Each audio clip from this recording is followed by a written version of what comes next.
ಇತ್ತೀಚಿನ ಸಂಚಿಕೆಗಳನ್ನು ಜಾಹೀರಾತಿನ ಕಿರಿಕಿರಿ ಇಲ್ಲದೆ ನೋಡಿ.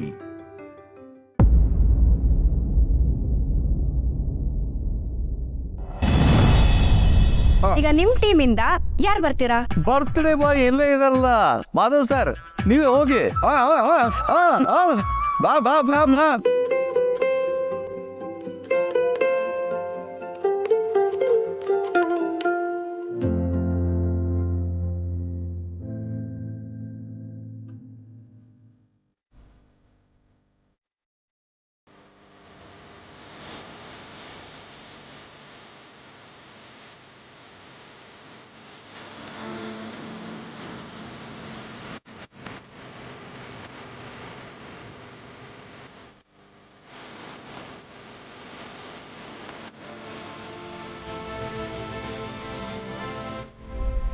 ಏನಾದ್ರೂ ಆಕ್ಟ್ ಮಾಡಿ ಮಾಧವ್ ಅವ್ರೆ.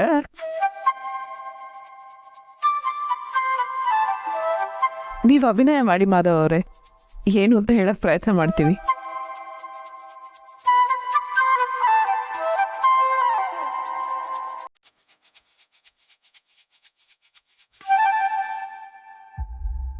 ನೀನು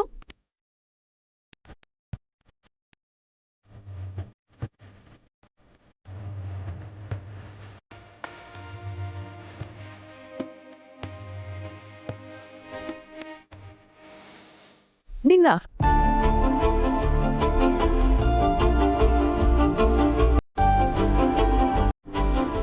ನೀನೇ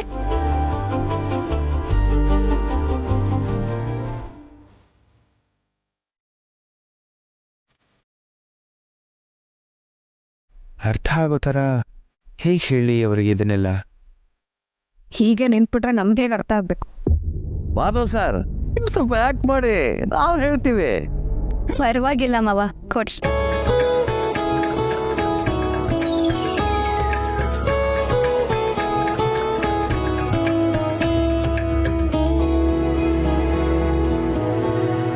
ಏನಿತ್ತಮ್ಮ ಪೂರ್ಣೆ?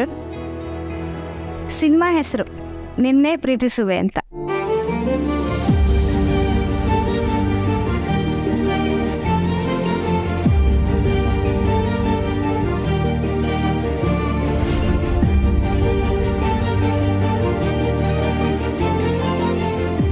ಅಯ್ಯೋ, ಇದು ಬಹಳ ಸುಲಭ ಇತ್ತಲ್ಲ ಮಾಧವ್ ಸರ್.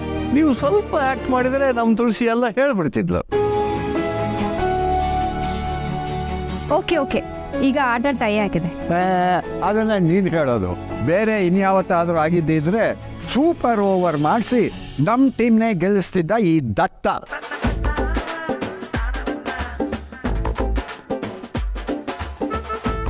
ಆದರೆ ಇವತ್ತು ನಮ್ಮ ಚಪ್ಪಲಿ ಕಳನ್ನು ಹುಡ್ದಬ್ಬ ಅಲ್ವಾ, ಅದಕ್ಕೆ ಅವನು ಸೋಲೋದು ಬೇಡ ಅಂತ ಹೇಳ್ಬಿಟ್ಟು ಸುಮ್ಮನೆ ಹಾಗೆ ಬಿಟ್ಬಿಟ್ಟಿದ್ದೀನಿ. ಇದು ಬೇರೆ. ಆಗಲೇ ಗರುಡ್ ರೇಖೆನ ಸರಿಯಾಗಿ ತೋರ್ಸಕ್ ಬರಲಿಲ್ಲ ನಿನಗೆ, ನೀನು ಗೆದ್ದು ಬಿಡ್ತೀಯಾ? ಗೆದ್ದು ಬಿತ್ತು.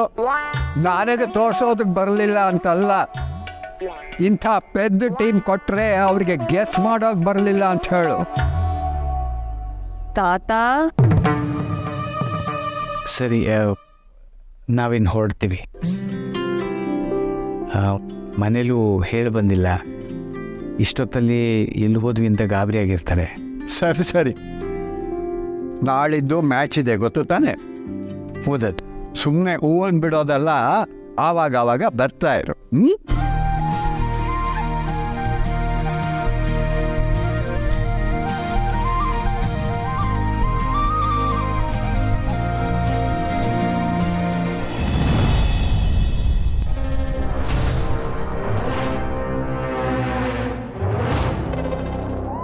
ರೀ, ನಗ್ತಿದ್ದೀರಾ ನೀವು?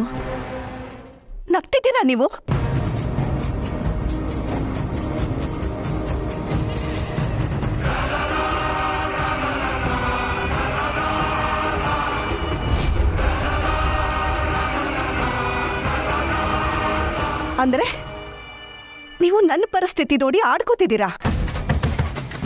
ನೋ, ಇದನ್ನೆಲ್ಲ ನಾನು ಸಹಿಸ್ಕೊಳ್ಳಲ್ಲ ರೀ. ಇಷ್ಟು ವರ್ಷ ಒಂಟಿ ಸಿಂಹದ ಥರ ಯಾರ ಸಹಾಯನೂ ಇಲ್ಲದೆ ಈ ಮನೇನ ನನ್ನ ಹಿಡಿತದಲ್ಲಿ ಇಟ್ಕೊಂಡಿದ್ದೀನಿ ರೀ. ಇನ್ನು ಮುಂದೆನೂ ಇಟ್ಕೊತೀನಿ. ನಿಮ್ ಯಾರಿಂದ ಏನು ಮಾಡೋಕ್ಕೂ ಆಗಲ್ಲ.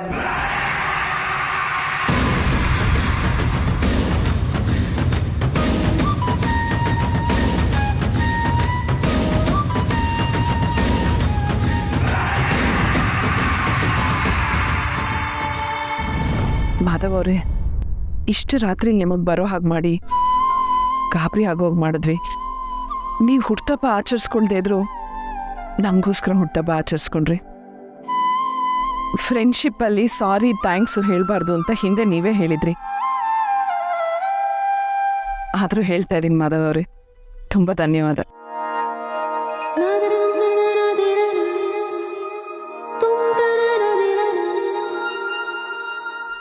ನೀವ್ಯಾಕೆ ಥ್ಯಾಂಕ್ಸ್ ಹೇಳ್ತೀರಾ ತುಳಸಿ ಅವರೇ?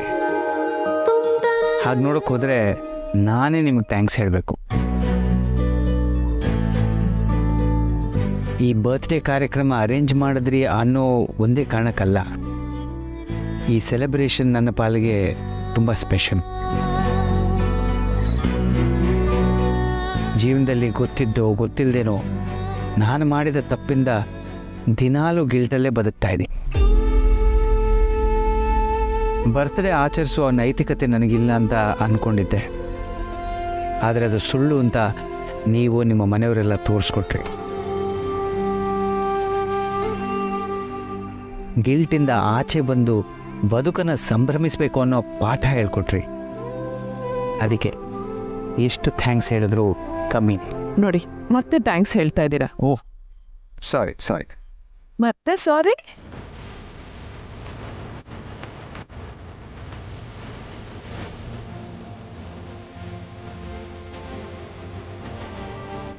ಇನ್ಮೇಲೆ ನಮ್ಮ ಮಧ್ಯೆ ಥ್ಯಾಂಕ್ಸು ಇಲ್ಲ, ಸಾರಿನೂ ಇಲ್ಲ.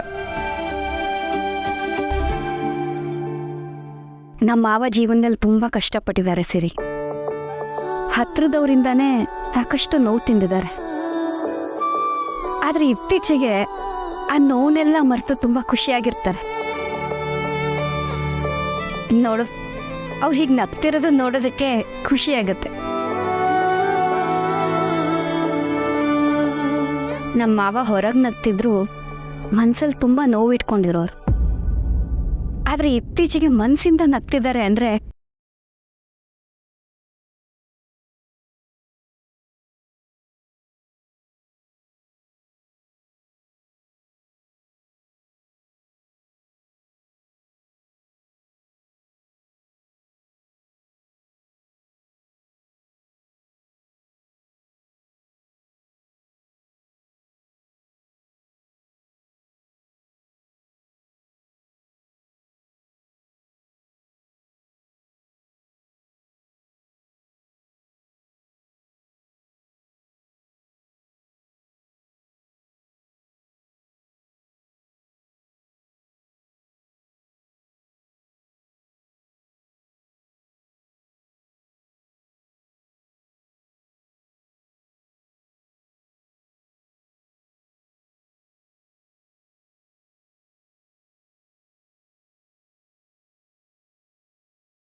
ಪೂರ್ಣಿ, ಹೋಗೋಣ.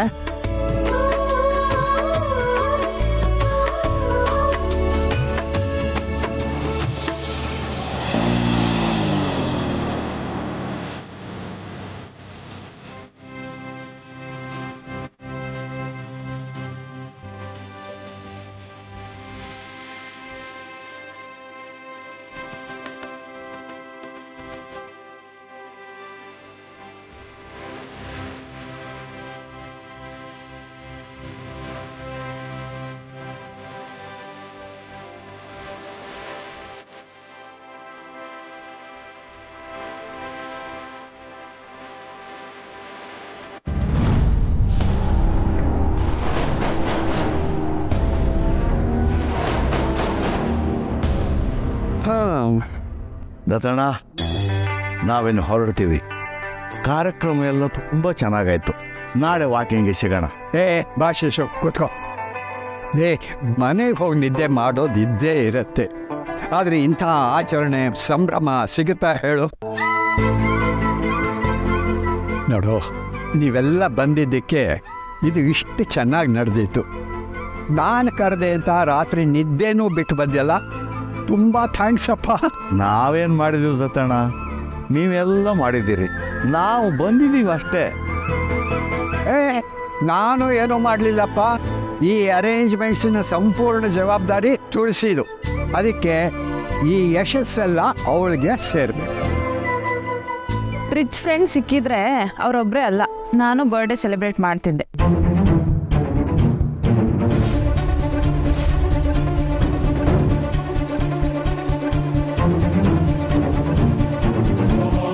ನಂದಿನಿ, ಏನು ಮಾತಾಡ್ತಿದೀಯಾ? ಅಯ್ಯ, ಇರೋ ವಿಷಯ ಹೇಳಿದ್ನಪ್ಪ. ಫ್ರೆಂಡ್ಶಿಪ್ ಮಾಡ್ಕೊಳ್ಳೋದಕ್ಕೂ ಒಂದು ವಯಸ್ಸು ಅಂತ ಇರುತ್ತೆ. ಯಾವ್ಯಾವ ವಯಸ್ಸಲ್ಲೋ ಫ್ರೆಂಡ್ಶಿಪ್ಪು, ಅದು ಗಂಡಸ್ರ ಜೊತೆ ಅಂದರೆ ತುಳಸಿ ಅವ್ರಿಗೆ ಇದೆಲ್ಲ ಬೇಕಿತ್ತ ಅಂತ ಜನ ಮಾತಾಡ್ಕೊಳ್ಳೋದಿಲ್ವಾ?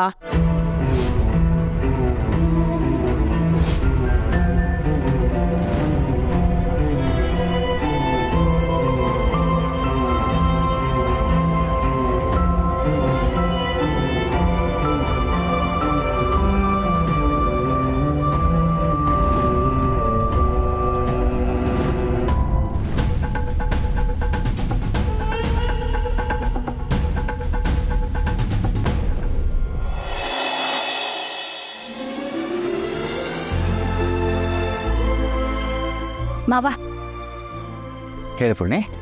ಮಾವ, ನೀವು ಯಾವಾಗಲೂ ಹೀಗೆ ನಗ್ತಾ ಇರಿ. ಈ ನಗು ನಿಮ್ಮ ಮುಖದಲ್ಲಿ ತುಂಬ ಚೆನ್ನಾಗಿ ಕಾಣುತ್ತೆ.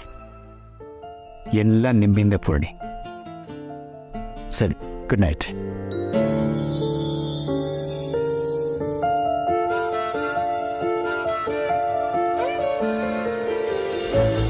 ಪುಣಿ,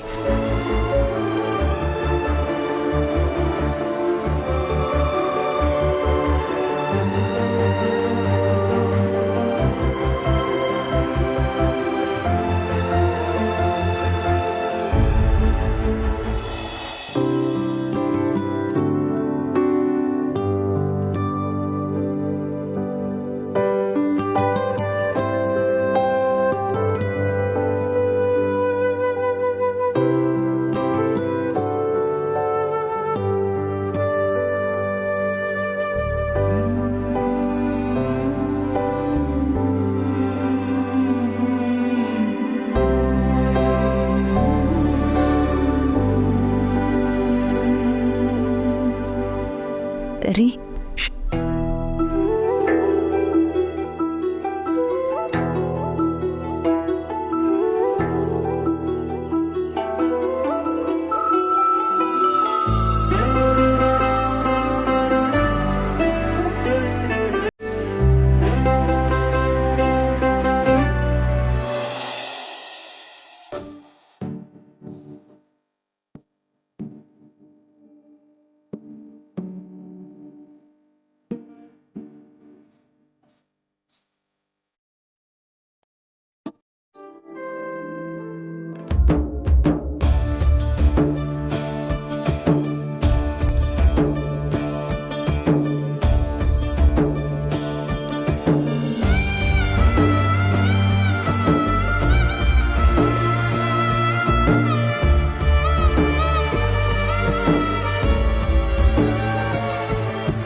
ನಿನಗೋಸ್ಕರ ಕಾಯ್ತಾ ಹಾಗೆ ಮಲಗಿದ್ದಾನೆ ಪಾಪ. ಯಾರಿಗೊತ್ತು, ನಿಮ್ಮ ಬರ್ಡೇ ಅಂತ ಅವ್ರಿಗೆ ಗೊತ್ತಾಗಿ ನಿಮಗೆ ವಿಶ್ ಮಾಡೋಕ್ಕಂತಾನೆ ಕಾಯ್ತಿರ್ಬೋದು.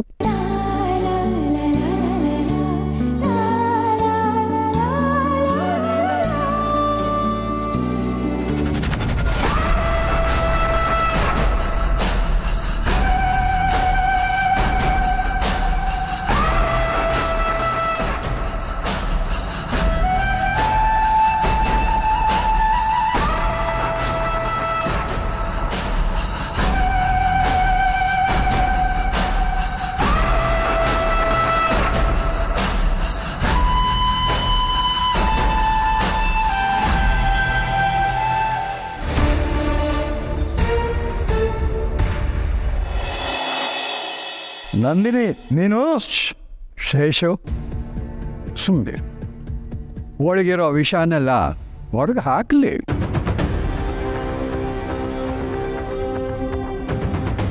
ಇವಳಿಂದ ವಿಷ ಅಲ್ಲದೆ ಇನ್ನೇನನ್ನ ನಿರೀಕ್ಷಿಸೋಕೆ ಸಾಧ್ಯ? ಹೌದೌದು, ನಿಮಗೆಲ್ಲ ನಾನು ಏನು ಮಾಡಿದ್ರು ತಪ್ಪೆ. ಈ ತುಳಸಿ ಅವರು ಏನು ಮಾಡಿದ್ರು ಸರಿನೇ.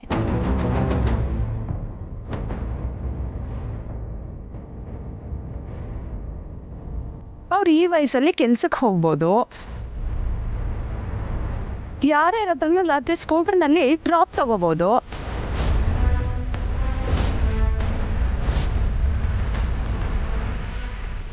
ಗಂಡಸರು ಫ್ರೆಂಡ್ಶಿಪ್ ಮಾಡ್ಬೋದು, ಅವ್ರ ಬರ್ಡೇ ಸೆಲೆಬ್ರೇಟು ಮಾಡ್ಬೋದು, ಅವರನ್ನು ಮನೆಗೆ ಯಾವಾಗ ಬೇಕಾದರೂ ಕರಿಬೋದು.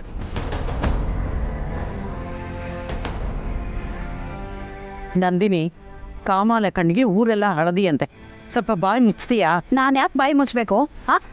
ಅದು ಸರಿ, ನನ್ನ ಬಾಯಿ ಮುಚ್ಚಿಸ್ಬೋದು, ಯಾಕಂದ್ರೆ ನಾನು ನಿಮ್ಮ ಎದುರುಗಡೆನೆ ಮಾತಾಡ್ತೀನಲ್ವಾ.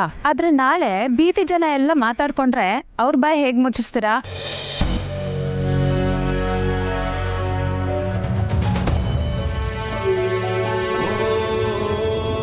ಈ ವಯಸ್ಸಲ್ಲಿ ಇದೆಲ್ಲ ಬೇಕಾಗಿರ್ಲಿಲ್ಲ ಅನ್ನೋದು ನನ್ನ ಅಭಿಪ್ರಾಯ. ನಿಮ್ಮ ಒಳ್ಳೇದಕ್ಕೆ ಹೇಳಿದ್ನಪ್ಪ.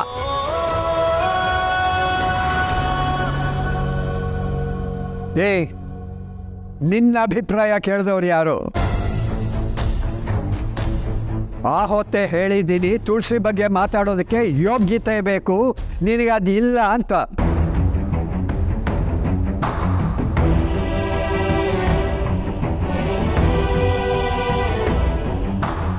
ಆದರೂ ಮಾತಾಡ್ತಿದ್ದೀಯಲ್ಲ, ಅದೇನೋ ಅಂದ್ಯಲ್ಲ, ಬೀದಿ ಜನ ಮಾತಾಡ್ಕೋತಾರೆ ಅಂತ. ನೋಡು, ನಾವು ಬೀದಿ ಜನಕ್ಕೋಸ್ಕರ ಬದುಕ್ತಾ ಇಲ್ಲ. ನಿನ್ನ ಹಾಗೆ ಸಂಸ್ಕಾರ ಇಲ್ಲದೆ ಬಾಯಿಗೆ ಬಂದಿದ್ದನ್ನು ಮಾತಾಡೋ ಬೀದಿ ಜನರ ಬಗ್ಗೆ ನಾವು ಕೇರು ಮಾಡೋದಿಲ್ಲ.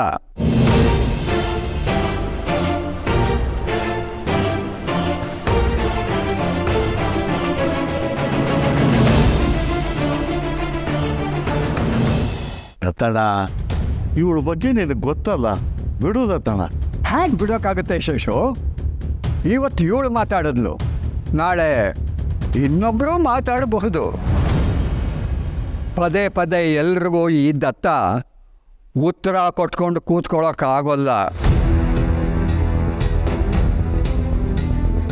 ಅದಕ್ಕೆ ಈಗಲೇ ಹೇಳ್ತಾ ಇದ್ದೀನಿ, ಈ ಮನೆಯಲ್ಲಿ ಏನೇನು ನಡೆಯುತ್ತೋ ಅದಕ್ಕೆಲ್ಲ ಸಂಪೂರ್ಣ ಜವಾಬ್ದಾರಿ ಈ ದತ್ತಂದು.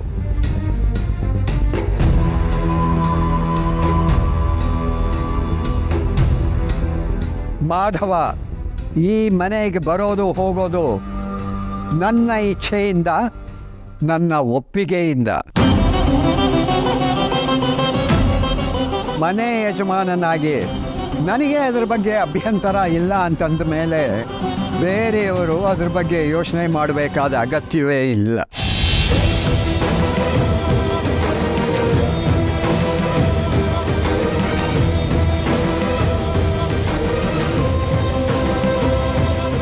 ಅವರಿಬ್ಬರ ಸ್ನೇಹ ಏನು ಅನ್ನೋದು ಅವ್ರಿಗೆ ಗೊತ್ತಿದೆ.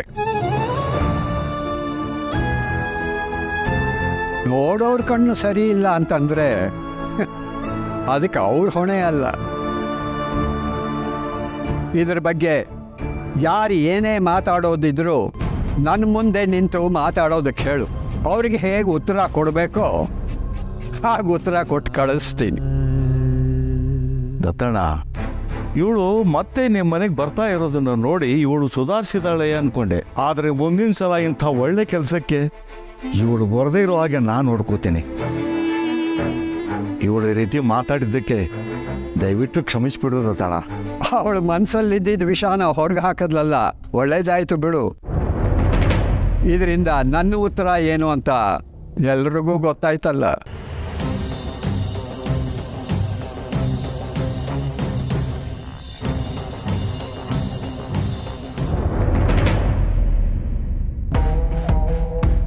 ತುಳಸಿ, ಅವಳ ಸ್ವಭಾವ ಗೊತ್ತಲ್ಲ, ಚಿಂತೆ ಮಾಡಬೇಡ. ನೀನು ಹೇಗೆ ಅಂತ ನಮಗೆ ಗೊತ್ತಲ್ವಾ? ದತ್ತಣ್ಣ, ದಯವಿಟ್ಟು ಕ್ಷಮಿಸ್ಬಿಡು, ನಾವೇನು ಬರ್ತೀವಿ.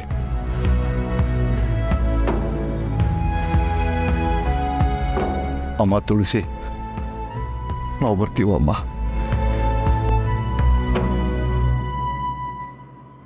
ನಡಿ, ಹೋಗಿ ಮಲ್ಕೊಳ್ಳಿ.